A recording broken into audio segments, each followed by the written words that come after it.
अगर आप भी चिंता के घेरे में फंसे हुए हैं तो बिल्कुल भी हताश मत होना, क्योंकि इस वीडियो में आप जो सुनने वाले हैं उसके बाद आप में बड़े बदलाव होने वाले हैं।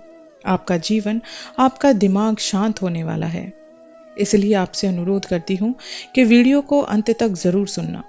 इस वीडियो के अंत में चिंताओं और परेशानियों को मिटाने वाला एक ऐसा रामबाण उपाय मिलेगा जो आपके लिए किसी कुबेर के खजाने से कम नहीं होगा। तो आइए देर ना करते हुए स्टार्ट करते हैं वीडियो। चिंता एक ऐसी बीमारी है जो आपके दिल का, दिमाग का सुकून खा जाती है। चिंता में रहने वाला इंसान कभी चाहकर भी खुश नहीं रह सकता, चाहे कोई खुशी का मौका ही क्यों ना हो। कोई भी चीज ऐसे इंसान को खुशी नहीं दे सकती जो चिंता में डूबा हुआ हो। परिवार में अगर कोई एक इंसान भी चिंता करता है तो उसका प्रभाव पूरे परिवार पर पड़ता है। सारे घर में नकारात्मक ऊर्जा फैलने लगती है। एक बात कहूं आपसे, शायद आपको पसंद ना आए, जितनी ज्यादा आप चिंता करते हैं वास्तव में ऐसा कुछ होता नहीं है जिसकी आप इतनी चिंता करें। कई बार लोग बोलते हैं कि आप क्या जाने हमारी लाइफ के बारे में। तो जनाब, अगर आप अपनी परेशानियों का समाधान भी नहीं निकाल सकते तो आप खुद एक परेशानी हैं। श्री कृष्ण में विश्वास है ना? जब एक इंसान बिना चाबी के एक ताला तक नहीं बना सकता, तो श्री कृष्ण आपको ऐसी कैसी चिंता में डाल सकते हैं जिसका कोई हल ही ना हो। आपको जो भी चिंता है, शांत होकर अकेले में बैठकर सोचो, जरूर हल मिलेगा। लेकिन उसके लिए आपको अपनी सोच सकारात्मक रखनी होगी।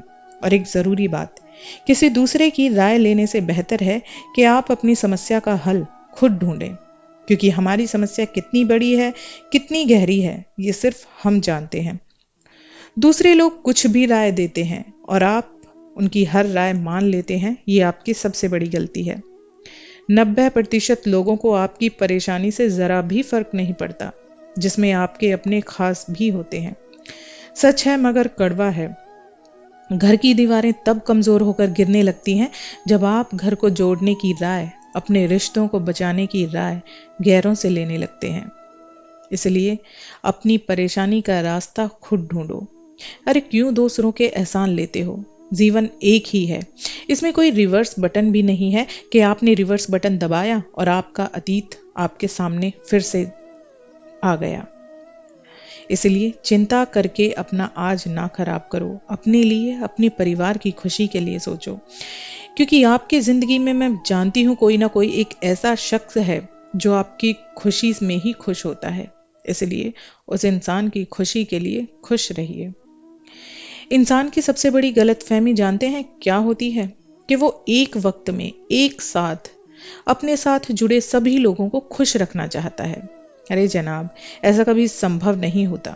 आपकी सारी जिंदगी गुजर जाएगी मगर आप अपनी इस कोशिश में फेल ही रहोगे। ये एक ऐसी नाकामयाब कोशिश है आपकी जिसके अंत में आपको ना तो कुछ मिलेगा बल्कि आप अपनी जिंदगी भी गंवा बैठोगे। जो इंसान आपको समझता है वो आपके साथ वैसे ही खुश रहेगा, और जो आपको समझता ही नहीं है, फिर चाहे आप उसके लिए कुछ भी क्यों ना कर दें, वो कभी आपसे खुश नहीं रह सकता। आप कभी आजमा कर देखना, दूसरों के लिए करते रहो सर झुकाकर इज्जत के साथ। मगर जिस दिन आप अपने बारे में सोचने लगोगे, वहीं सबके अपने अपने रंग दिखने शुरू हो जाएंगे। जिंदगी बहुत खूबसूरत है। पता नहीं हमारे कर्मों के आधार पर भगवान हमारा अगला जन्म क्या तय करने वाले हैं। तो आज क्यों गंवा रहे हो जनाब? खुश रहो, अपने लिए जियो। देखना, आप अगर अपने लिए जियोगे तो आपको अंदर से खुशी महसूस होगी। आप खुश रहने लगोगे और प्यार हो जाएगा आपको अपनी जिंदगी से, जो अब तक एक टेंशन के घेरे में बंधी हुई एक बोझ सी महसूस होती थी। हमारे नसीब में दो तरह के कर्म होते हैं, एक तो वो जो हमारे कंट्रोल में होते हैं और दूसरे वो जो हमारे कंट्रोल के बाहर होते हैं। तो इंसान की गलती वहां होती है जब इंसान उन कर्मों की फालतू में चिंता करने लगता है जो उसके कंट्रोल में है ही नहीं। क्या आपके सोचते रहने से आपका अतीत बदल जाएगा, या आपके सोचते रहने से आपका भविष्य उजागर होगा? ऐसा कुछ नहीं होने वाला। आप चिंता करने से अपनी सबसे अनमोल चीज गंवा रहे हो, और वो है आपका वर्तमान, जिसे आप बड़ी से बड़ी दौलत से भी वापस नहीं खरीद पाओगे। तो अच्छा है, जो चीजें आपके वश में हैं ही नहीं उनके बारे में चिंता क्यों करना। बस अपना कर्म करो और निर्णय श्री कृष्ण पर छोड़ते चलो। देखना, अगर आप ऐसा करते हो तो आपको सफलता तो मिलेगी ही, साथ ही साथ आप महसूस करोगे कि आपके जीवन से फालतू की चिंताएं धीरे धीरे खत्म हो रही हैं। और उन चीजों पर ध्यान दो जो चीजें आपके हाथ में हैं, जैसे कर्म करना, मेहनत करना। कई बार ऐसा होता है कि हम किसी गलत इंसान का चुनाव अपने लिए कर बैठते हैं और फिर जबरदस्ती उस रिश्ते को खुशहाल बनाने की कोशिश करने लगते हैं। उस इंसान को जबरदस्ती अपना प्यार, अपनी केयर महसूस कराने की कोशिश करते हैं जो आपके इमोशंस के काबिल ही नहीं है। ऐसा इंसान ना तो कभी आपको समझेगा और ना ही उसे आपका प्यार कभी समझ में आएगा। किसी भी इंसान का चुनाव करने से पहले अच्छे से अच्छे इंसान की आप परख कर लें। अगर आप अपनी जिंदगी की कद्र नहीं करोगे तो जनाब जिंदगी भी आपकी बेकदरी ही कर देगी। किसी इंसान को परखने का सबसे अच्छा तरीका है बुरा वक्त। जी हाँ, बुरा वक्त हमें बताता है कि किसके दिल में हमारी क्या अहमियत है। आपको ऐसे बहुत सारे लोग अपनी जिंदगी में मिलते होंगे जो अपनी मजबूरी में, अपने बुरे वक्त में आपके पास आकर आपसे अपना झूठा अपनापन दिखाते हैं। और जैसे ही ऐसे लोगों के अच्छे दिन आते हैं, उनका वक्त बदलता है, वो आपको आपकी औकात दिखाकर चले जाते हैं। कहते हैं ना, सांप के मुंह में, बिच्छू के डंक में और इंसान के दिल में कितना जहर भरा है, ये कोई नहीं कह सकता। आशा करती हूँ आपके लिए ये सब प्रेरणादायक रहा होगा। आपको चिंता दूर करने का रामबाण उपाय देने से पहले मैं आपसे एक सवाल करना चाहूंगी।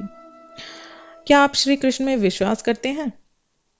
शायद आपका जवाब हाँ होगा, तभी आप मेरा ये वीडियो यहाँ तक देख रहे हैं और तभी आप अपने मोबाइल में भी सर्च करते हैं श्री कृष्ण। अगर आपका जवाब हाँ है तो आपको चिंता होनी ही नहीं चाहिए।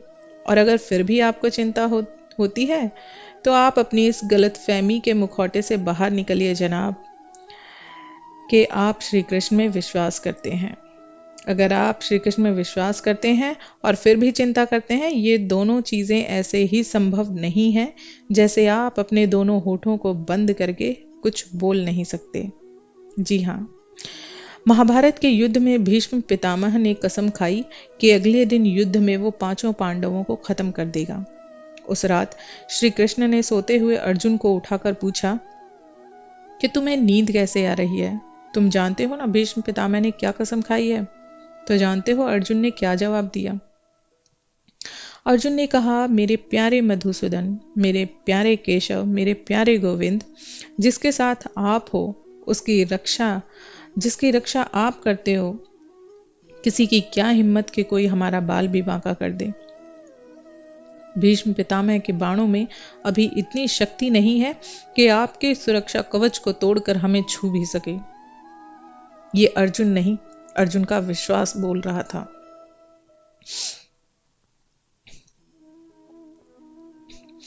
अगर वो भी सारी रात चिंता करता रहता तो जानते हैं क्या होता?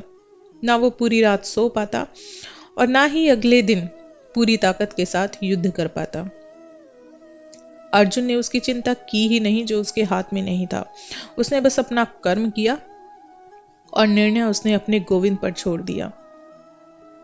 आप सोच रहे होंगे कि ये किताबी बातें हैं। जनाब, ये किताबी बातें नहीं हैं। श्री कृष्ण से एक बार प्यार करके देखो, अपना बेटा, अपना सखा बनाकर देखो, उनके पास जाकर अपने मन की बात एक बार उनसे कहकर देखो और फिर भी आपकी जिंदगी में कोई परेशानी रह जाए तो मुझे कमेंट करके बताना। देखिए, जिंदगी में सुख और दुख, ये एक सच्चाई है जिंदगी की, कि जिंदगी में आपको सुख भी मिलेंगे और दुख भी मिलेंगे। लेकिन श्री कृष्ण का साथ मिलने से क्या होगा कि आपको बुरी परिस्थितियों का सामना करने की हिम्मत मिलेगी। आपका बुरा वक्त आसानी से निकल जाएगा। मैं आपके साथ अपना अनुभव शेयर कर रही हूँ।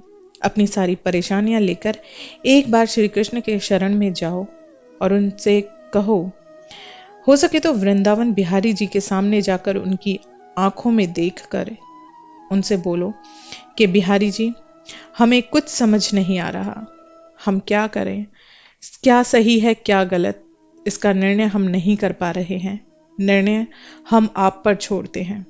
अब आप जानो और हमारी परेशानियां जाने। बस इतना करके आपका काम खत्म। इस पल से आपकी ऐसी जिंदगी की शुरुआत होगी जिसके लिए आप और आपका परिवार एक अरसे से तरस रहे थे।